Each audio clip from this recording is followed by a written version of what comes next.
Transformation is a change in the position, size, or shape of a parent graph.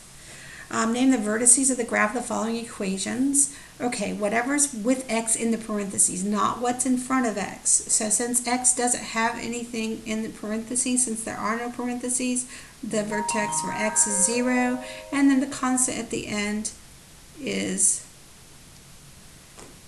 the 5. So 0, 5 is the vertex, this vertex 0, and then 3.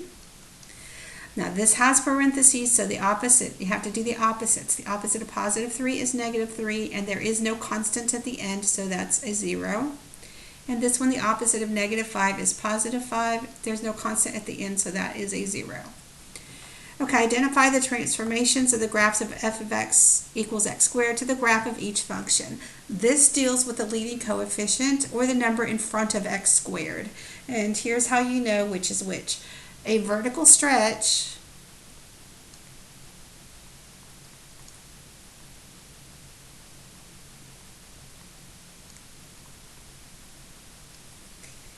the absolute value of a, that's the leading coefficient, is greater than or equal to 1. If it is a vertical shrink, it'll be less than or equal, the absolute value of a will be between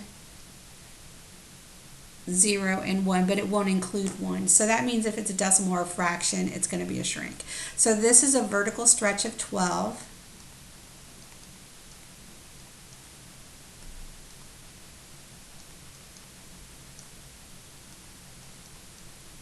And this one's a vertical shrink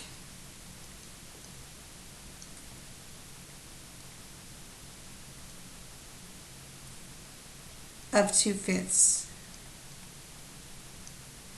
Write an equation for the function whose graph has been transformed from the graph of the parent function as described.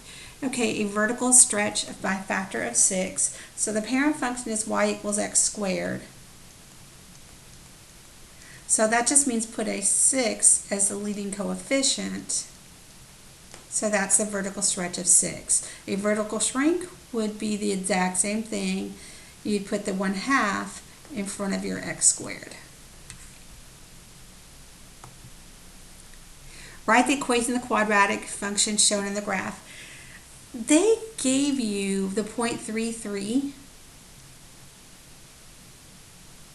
The parent function is x squared. So if you plug a 3 in for that, 3 squared equals 9. So for the parent function, the x value of 3 would have a y value of 9. This one has an x value of 3 and a y value of 3. So all you need to do to figure out what's going on is make a fraction. So 3 over 9, that simplifies to 1/3. So that's going to be y equals 1/3 x squared.